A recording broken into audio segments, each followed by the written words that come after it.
Hi friends, कैसे आप सब और आप लोगों को मेरी यूट्यूब चैनल लेबोरेटरी टेक्नीशियन में स्वागत हूँ। एक बार फिर हम जॉब का नोटिफिकेशन लेकर आ गए हैं जो कि निकाला गया है government of India, ministry of railway. ठीक है, ये रेलवे की तरफ से ये वैकेंसी निकाली गई है। Paramedical post and nursing staff की वैकेंसी निकाली गई है। ठीक है, तो चलिए आगे देखते हैं कि इसमें नोटिफिकेशन में कितना क्या पोस्ट रहने वाला है और एलिजिबिलिटी क्राइटेरिया क्या है, कब से इसका फॉर्म फिलअप का डेट कब से स्टार्ट होने वाला है।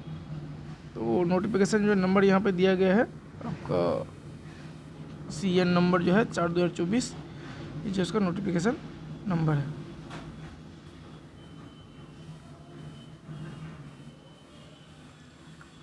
यहाँ पे जो दिया गया है डेट देखिए, ओपनिंग डेट ऑफ एप्लीकेशन, मैंने एप्लीकेशन जो स्टार्ट होगा फॉर्म फिलअप करने का 17 अगस्त जो है इसका रहने वाला है और लास्ट डेट जो है 16 सितंबर रहने वाला है। ठीक है,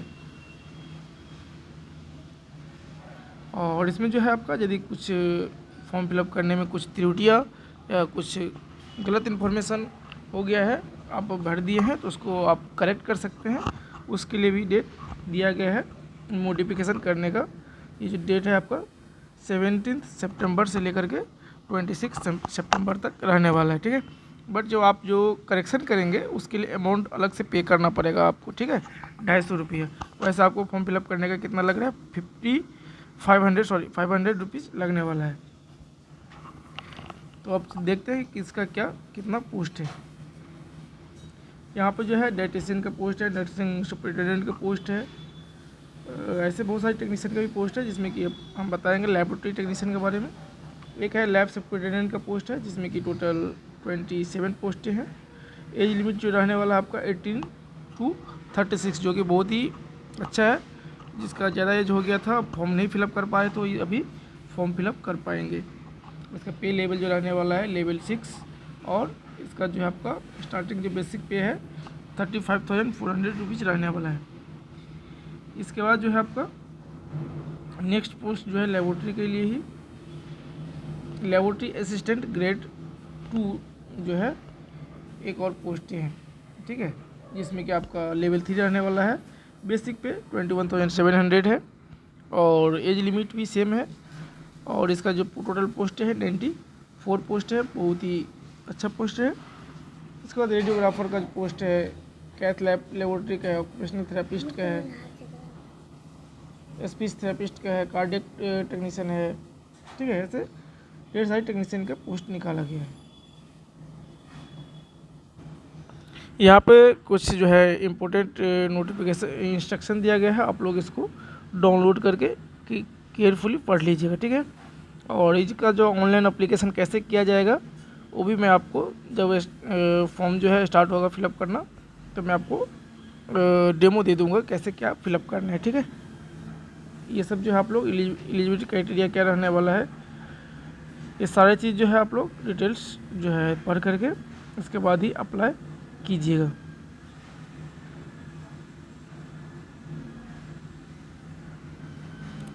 इसमें जो एज लिमिट जो काउंट किया जाएगा, आपको एज लिमिट जो काउंट किया जाएगा 1/1/2025। ठीक है, आपको जो टोटल एज जो ये लोग जो कैलकुलेट करेंगे 1/1/2025 तक को लेकर के आपको काउंट करेंगे। ठीक है, न कि आज के डेट से। वो लोग जब भी वो लोग कैलकुलेशन करेंगे आपको एज लिमिट तो 1/1/2025 से करेंगे।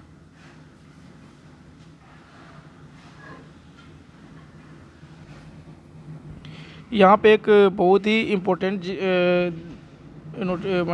पॉइंट है, इसमें दिया गया है कि ड्यूरिंग द ऑनलाइन एप्लीकेशन, आप ऑनलाइन एप्लीकेशन करते समय जो पहला क्या काम होता है रजिस्ट्रेशन करना, दैट मीन्स एक अकाउंट क्रिएट करना। वहाँ पे आप कोई भी मिस्टेक नहीं कर सकते। यदि वहाँ पे कोई भी मिस्टेक किए उसको आप मॉडिफाइड नहीं कर सकते। ठीक है, इसीलिए उसको बहुत ही केयरफुली आपको फिलअप करना पड़ेगा।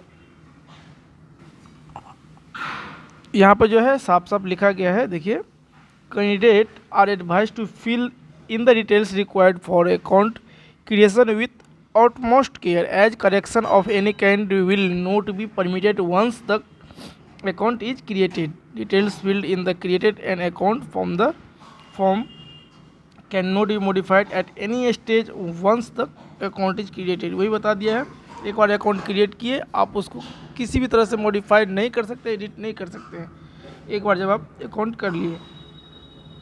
इसीलिए उसको केयरफुली आपको अप्लाई करना है, ठीक है।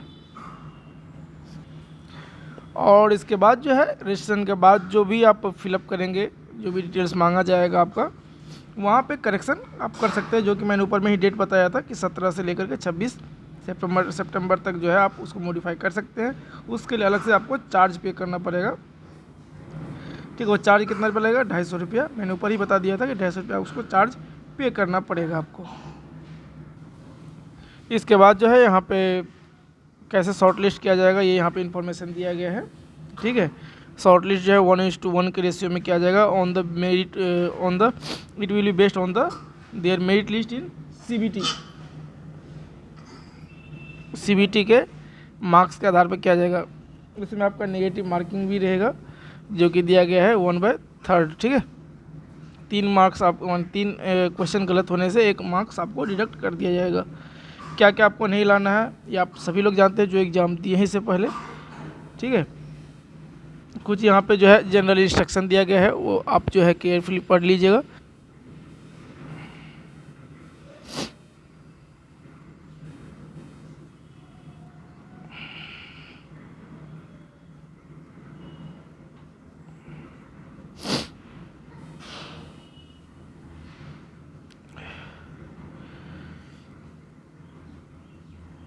इसके बाद जो है यहाँ पे एक पोस्टिंग के बारे में दिया गया है पॉइंट। इसमें ये बोला गया है कि आप कहीं भी जहाँ पे भी आरआरबी में आपको पोस्टिंग होगा, आप 5 से 10 साल के सर्विस करना पड़ेगा। इसके बाद ही आप जो है जोन चेंज कर सकते हैं, है ना। इससे पहले आप ट्रांसफ़र नहीं ले सकते हैं रेलवे में, ठीक है। और यहाँ पे जो है कुछ एडवाइस दिया गया है कैंडिडेट के लिए, आप लोग इसको पढ़ लीजिएगा। इसमें एक हेल्पलाइन नंबर भी दिया गया है, यदि आपको कोई परेशानी या दिक्कत आ रही है फॉर्म फिलअप करने में, तो आप इस नंबर पे जो है, यहाँ पर टाइम टेबल दिया गया है, इस नंबर पे आप फ़ोन कर सकते हैं या मेल कर सकते हैं, ठीक है। इसके बाद जो है आपका वैकेंसी यहाँ पर दिया है, मेडिकल फिटनेस के बारे में दिया गया है। ये सब चीज़ आप लोग पढ़ लीजिएगा, क्या क्या आपको मेडिकल लगेगा यहाँ पे, ठीक है। कौन कौन इसको फॉर्म फिलअप कर सकते हैं, यहाँ पे दिया गया नेशनलिटी और सिटीजनशिप के बारे में, ये भी आप लोग देख लीजिएगा। इसके बाद जो है यहाँ पे एज लिमिट के बारे में यहाँ पे दिया गया है, लोअर एज लिमिट, ठीक है, और अपर एज लिमिट के बारे में दिया गया, आप लोग इसको भी देख लीजिएगा केयरफुली, ठीक है। इसके बाद जो है यहाँ पे दिया गया है जिसको एज लिमिट का रिलैक्सेशन मिलेगा, किसको किसको क्या मिलने वाला है, ये सारा चीज़ आप लोग देख लीजिएगा।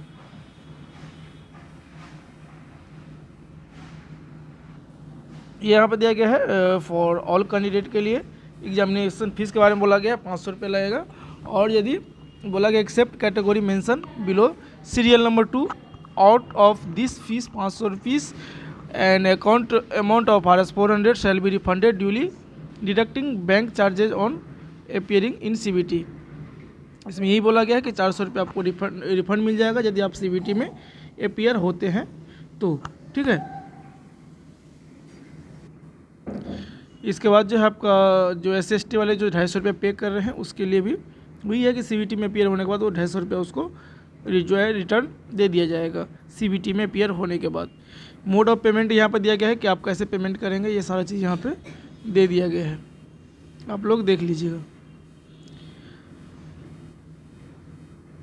बहुत ही लंबा इसका नोटिफिकेशन है तो बहुत ही टाइम लग जाएगा, इसीलिए जो जो बताने का है मैं वही चीज़ देख रहा हूँ और बता रहा हूँ आप लोगों को। इसके बाद जो है मोस्ट इम्पोर्टेंट जो है हम लोगों के लिए सिलेबस है।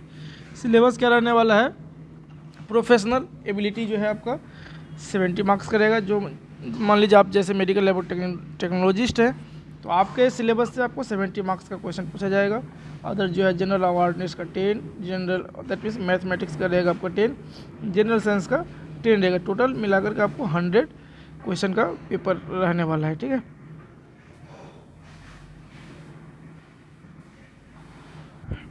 डॉक्यूमेंट वेरिफिकेशन जो बोला गया है उसमें भी आपका CBT के में जो मार्क्स रहेगा उसके हिसाब से शॉर्ट लिस्ट किया जाएगा। उसके बाद उसी हिसाब से आपको मेरिट लिस्ट बनेगा और DV के लिए आपको बुलाया जाएगा। यदि इसमें ये भी बताया गया यदि आपको 2 कैंडिडेट का सेम मार्क्स रहता है तो उसको फिर एज जो है डेट ऑफ बर्थ के हिसाब से उसको उसको जो है सिलेक्शन माने किसको लेना है, जिसका ओल्ड होगा डेट ऑफ बर्थ तो उसी को वहाँ पे वो प्रायोरिटी दिया जाएगा। यहाँ पे बोला गया है candidate are advise to visit RRB website, मैंने आपको वो कैंडिडेट को बोला गया बार बार आप जो है आरआरबी का जो वेबसाइट है उस पर आप जो है बराबर चेक करते रहिएगा। फर्दर इन्फॉर्मेशन के लिए कोई भी इन्फॉर्मेशन होगा तो वहाँ पे दे दिया जाएगा। यहाँ पे वेबसाइट दिया गया है बहुत सारे, आप किसी भी वेबसाइट पे जाकर आप लोग जो है चेक कर सकते हैं डिटेल्स, ठीक है। इसके बाद मॉडिफिकेशन ऑफ एप्लीकेशन वो तो ऊपर में बता दिए थे, माने बहुत सारी चीज़ें ऐसे है कि जो बार बार मेंशन किया गया है। एप्लीकेशन रिजेक्ट किया जाएगा, कैसे किया जाएगा क्या नहीं, ये सारा चीज़ यहाँ पे दे दिया गया है। यहाँ पे दिया गया है पोस्ट, माने क्या पोस्ट है, उसके लिए क्या एलिजिबिलिटी क्राइटेरिया है, एजुकेशन क्वालिफिकेशन क्या मांगा गया है, ये सारा चीज़ यहाँ पे दिया गया है। जो जिस कैटेगरी के हैं वो अपना देख सकते हैं। जैसे इसी टेक्नीशियन का है, यहाँ पे दे दिया है क्या क्या इसको रिक्वायरमेंट है। Field worker, health and malaria inspector के लिए, लेबोरेटरी असिस्टेंट ग्रेड 2 के लिए क्या क्या चाहिए, है ना। जैसे कि लेबोरेटरी असिस्टेंट ग्रेड 2 का जो बोला गया है 12 होना चाहिए, ठीक है, साइंस से, plus diploma in medical laboratory होना चाहिए, ठीक है। इसके बाद बोला गया है या सर्टिफिकेट कोर्स है वो भी आप लोग अप्लाई कर सकते हैं, ठीक है। आप देख लीजिएगा डिटेल्स, बहुत सारी चीज़ें ऑप्शन दिया गया है तो आप उसको केयरफुली पढ़ लीजिएगा।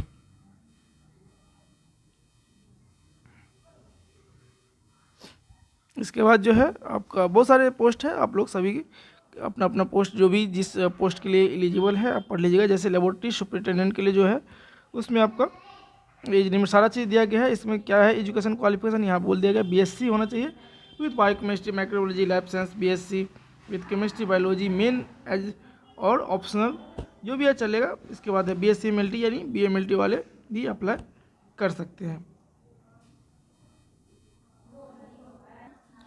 यहाँ पे बोला गया है, यहाँ पे जो नोटिस दिया गया है कि RRB wise railway wise and post wise vacancy for all the notified post, ठीक है। अलग अलग जगह जो है जोन में अलग अलग पोस्ट निकाला गया है, ये भी आप लोग देखने वाले बाग जैसे कि बात है। जैसे कि यहाँ पे आरआरबी अहमदाबाद में ये सारे पोस्टें हैं, ठीक है। इसके बाद जो है नेक्स्ट जो है आरआरबी प्रयागराज जो यूपी में पड़ता है उसके यहाँ जो है ये इतने सारे पोस्ट वहाँ पे अवेलेबल है, ठीक है। फिर नेक्स्ट जो है आपका जैसे कि यहाँ पर लेबोरेटरी असिस्टेंट ग्रेड 2 का जो है टोटल पोस्ट कितना है आप यहाँ पे देख सकते हैं।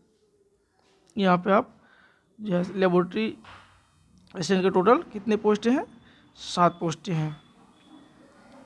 फिर ऐसे जो है इसके बाद जो आरआरबी अजमेर का जो है वहाँ पर भी लेबोरेटरी असिस्टेंट का 7 पोस्टें हैं। इसके बाद जो आता है आपका आरआरबी बेंगलोर जहाँ पे लेबोरेटरी सुपरिटेंडेंट का जो है सबसे ज़्यादा पोस्ट है, 14 पोस्ट है। कितना है आरआरबी बेंगलोर में 14 पोस्टें है, ठीक है। जिसमें कि 4 जो है आपका जनरल के लिए, 1 जो है आपका ओबीसी के लिए, 5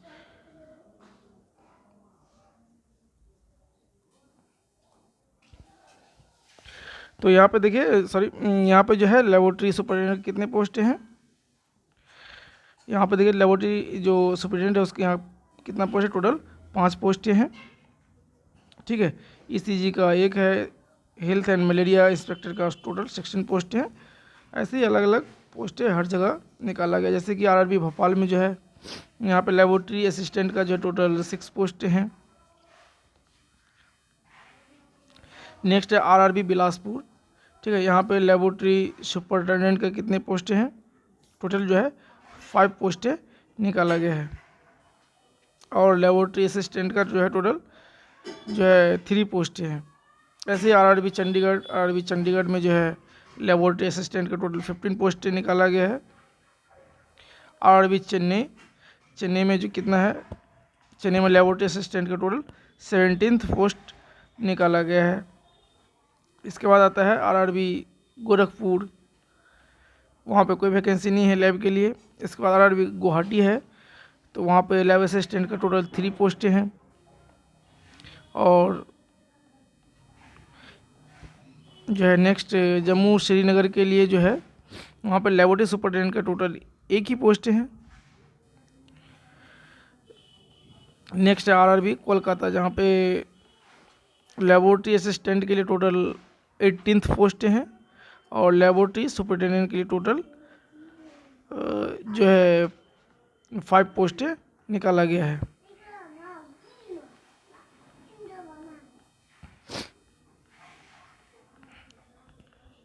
ऐसे ही हर जगह जो है अलग अलग अलग निकाला गया। आरआरबी मालदा, ये भी वेस्ट बंगाल में ही पड़ता है। इसके बाद आरआरबी मुंबई,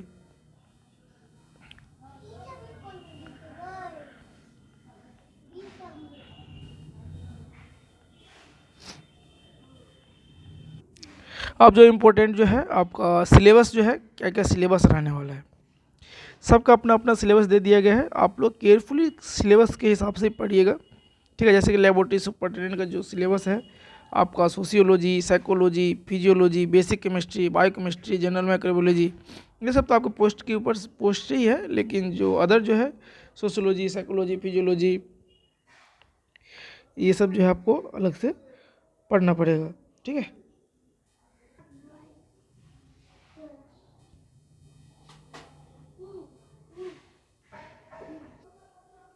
और जो इधर का जो सिलेबस है आपका कॉमन फॉर ऑल, वो जो कि सभी के लिए एक ही है।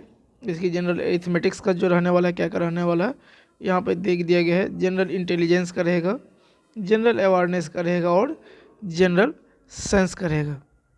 इसके बाद जो है नीचे फॉर्मेट दिया गया है, कास्ट सर्टिफिकेट के लिए क्या क्या लगेगा वो सब फॉर्मेट दे दिया गया। आप लोग इसको देख लीजिएगा, ठीक है।